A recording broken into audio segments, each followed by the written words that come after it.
नमस्कार विद्यार्थी मित्रों, आज हम कक्षा 5 में कहानी लेखन इस विषय को पढ़ेंगे। कहानी लेखन में आपने कुछ कहानियाँ पिछले अध्यायों में पढ़ी ही हैं। उन्हीं कहानियों को यहाँ पर लिखित रूप में प्रस्तुत किया गया है। तो पहली कहानी है टोपी वाला और बंदर। कहानी हम चित्रों के माध्यम से पढ़ चुके हैं, समझ चुके हैं, लेकिन यहाँ हमने इसे लिखित रूप में दर्शाया है ताकि आप इसे अपनी भाषा में व्यक्त कर सकें। तो यहाँ कहानी लेखन में पहली कहानी है टोपी वाला और बंदर, जो हमने इकाई 4 में पढ़ी थी। तो मित्रों, हम उस समय हमने यह चित्रपाठ के आधार से पढ़ी थी। अब हम इसे लिख रहे हैं कि कहानी चित्रपाठ के आधार पर कुछ इस प्रकार से है। एक दिन एक टोपी वाला टोपियाँ बेचने के लिए नज़दीक के गांव में जा रहा था। गर्मी के दिन थे। गर्मी के दिन होने की वजह से वह थक गया। रास्ते में एक घना पेड़ आया। पेड़ के नीचे टोपियों की टोकरी रखकर वह आराम करने लगा। थोड़ी ही देर में ठंडी हवा चलने के कारण उसे नींद आ गई। अब टोपी वाला जो था, अब इतनी दूर से चलकर आया था, इसलिए दूसरे गांव में जब टोपी बेचने जा रहा था तो थकान की वजह से वह एक पेड़ के नीचे आराम करने बैठा। और आराम करने के लिए बैठा तो ठंडी हवा आने के कारण उसे जल्दी ही नींद आ गई। अगला है कि जब टोपी वाले की नींद खुली तो वह चौंक उठा। वह क्यों चौंक उठा? क्योंकि उसकी टोकरी खाली थी। इतनी सारी टोपियाँ टोकरी में थी, वह कहाँ गई? तो इतने में उसे ऊपर बंदरों की आवाज़ सुनाई दी। उसने पेड़ के ऊपर देखा तो पेड़ पर कई बंदर बैठे हुए थे। सभी बंदरों ने सिर पर टोपियाँ पहनी हुई थी। अब तो टोपी वाले को बड़ा गुस्सा आया। उसने बंदरों को पत्थर मारना शुरू कर दिया। उसकी नकल करते हुए बंदरों ने भी पेड़ से फल तोड़ तोड़ कर टोपी वाले की ओर फेंकना शुरू किया। अब पेड़ पर तो पत्थर हो नहीं सकते थे, तो पेड़ पर क्या थे? फल थे।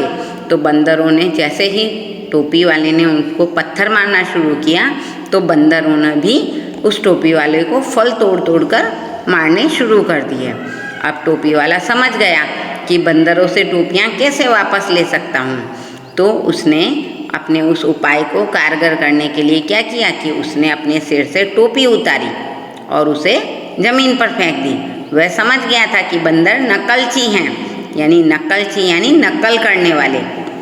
बंदर हमेशा नकलची होते हैं। जब भी हम कोई काम करते हैं तो बंदर उसकी नकल करते हैं, तो इसीलिए उन्हें नकलची बंदर भी कहा जाता है। तो नकलची बंदरों ने भी जब ये देखा कि टोपी वाले ने अपने सिर से टोपी उतार दी है और नीचे फेंक दी है, तो उन्होंने भी अपने अपने सिर की टोपियाँ उतार कर नीचे फेंकना शुरू कर दिया। टोपी वाला ये देखकर बड़ा ही खुश हो गया। उसने जल्दी जल्दी टोपियाँ इकट्ठी की, टोकरी में रखी और खुश होकर वहाँ से चला गया। तो जब भी हमें कोई तकलीफ़ हो, कोई भी मुसीबत आए, तो हमें अक्ल से काम लेना चाहिए। यही इस कहानी से हमें सीख मिल रही है। तो इस कहानी के सीख में लिखेंगे, मुसीबत के समय अक्ल से काम लेना चाहिए। तो मित्रों, अब हमने ये कहानी पढ़ी टोपी वाला और बंदर। अगली कहानी है बंदर बाट। बंदर बाट हमने पुनरावर्तन में पढ़ी हुई है। यह भी चित्रों के माध्यम से समझाई गई थी। यहाँ पर मैंने इसे लिखा है। तो वह कहानी कुछ इस तरह से है। एक बार की बात है, 2 बिल्लियाँ थीं। एक बिल्ली सफ़ेद थी, दूसरी बिल्ली काली थी। दोनों साथ साथ ही रहती थीं। एक बार वे दोनों खाने की तलाश में निकली तो बहुत ढूंढने पर भी उन्हें कहीं कुछ न मिला। दोनों बड़ी निराश हुई। भूख के कारण उन दोनों का हाल बेहाल हो गया था। तभी उन्हें एक घर के पास एक रोटी पड़ी हुई दिखाई दी। तो अब भूख लगी थी और उस पर वो रोटी नज़र आई, तो दोनों उस रोटी को लेने के लिए लपकी। भूख के कारण वो रोटी पाने के लिए आपस में झगड़ा करने लगी, क्योंकि एक रोटी से दोनों की भूख नहीं मिट सकती थी, तो दोनों को पूरी ही रोटी चाहिए थी। तो लालच में पड़कर वे दोनों अपनी मित्रता को भूलकर एक दूसरे से झगड़ा करने लगी। इतने में वहाँ एक बंदर आया।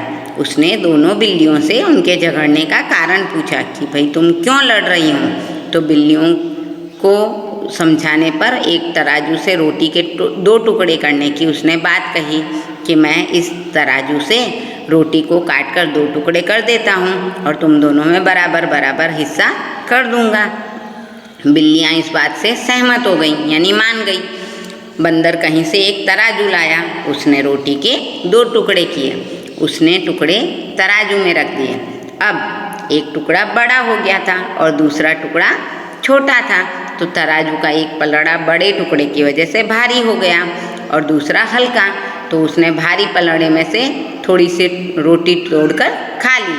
तो इस तरह दूसरा पलड़ा भारी हो गया।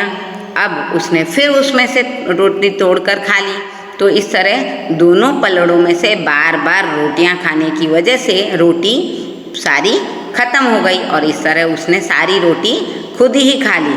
दोनों बिल्लियां बहुत ही पछताने लगी। तो मित्रों, इस कहानी से हमें क्या शिक्षा मिली कि हमें कभी भी किसी भी वस्तु के लिए झगड़ा नहीं करना चाहिए, लालच नहीं करना चाहिए।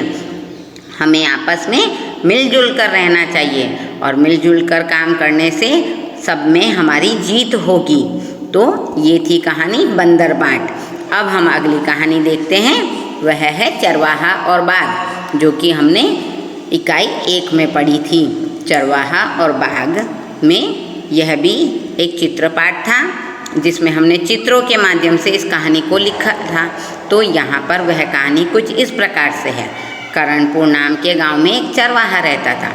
वह भेड़ बकरियों को चराकर अपना गुजारा करता था। हर रोज़ की तरह वह एक दिन अपनी भेड़ बकरियां लेकर जंगल में गया। भेड़ बकरियां तो चरने में लगी हुई थी। वह एक पेड़ के नीचे बैठा हुआ था। अचानक उसे मजाक करने की सूझी, तो वह जोर जोर से चिल्लाने लगा, बाघ आया, बाघ आया। अब उसकी चिल्लाने की आहट सुनकर आसपास के खेतों से लोग दौड़ आए। उन्होंने सोचा कि बाघ आया है तो कहीं किसी को नुकसान ना पहुँचे, इसलिए सभी लोग उसे बचाने के लिए तुरंत वहाँ पर अपना काम छोड़कर दौड़ आए। चरवाहा हंसने लगा और कहने लगा, मैं तो मजाक कर रहा था। लोग चरवाहे की बात सुनकर उसको कोसते हुए वापस लौट आए। कोसना यानी अपशब्द कहना। तो इस तरह लोग अपना काम छोड़ छोड़ कर आए थे और उनका समय भी बर्बाद हुआ, इसलिए लोग उसे कोसते हुए वापस लौट गए। कुछ दिनों बाद सचमुच में बाघ आया। चरवाहा जोर जोर से चिल्लाने लगा, बाघ आया, बाघ आया। लेकिन लोगों ने सोचा कि चरवाहे को तो मजाक करने की आदत है, वह मजाक कर रहा है। यह सोचकर कोई भी उसकी मदद करने के लिए नहीं आया। बाघ एक भेड़ को लेकर चला गया। अब चरवाहा हाथ मलकर देखता रह गया। वह रोने लगा। उसे अपनी बुरी आदत के कारण एक भेड़ का नुकसान झेलना पड़ा और अपनी इस बुरी आदत पर, कौन सी बुरी आदत? झूठ बोलने की। तो इस झूठ बोलने की बुरी आदत पर वह पछताने लगा। तो मित्रों, इस कहानी से हमें सीख मिली कि झूठ बोलना बहुत बुरी आदत है या जो झूठ बोलना बुरी बात है, तो हमें कभी भी झूठ नहीं बोलना चाहिए। तो इस प्रकार मित्रों, आज हमने कहानी लेखन में चरवाहा और बाघ, बंदर बाट और टोपी वाला और बंदर, इस तरह इन कहानियों को लिखा और समझा। धन्यवाद।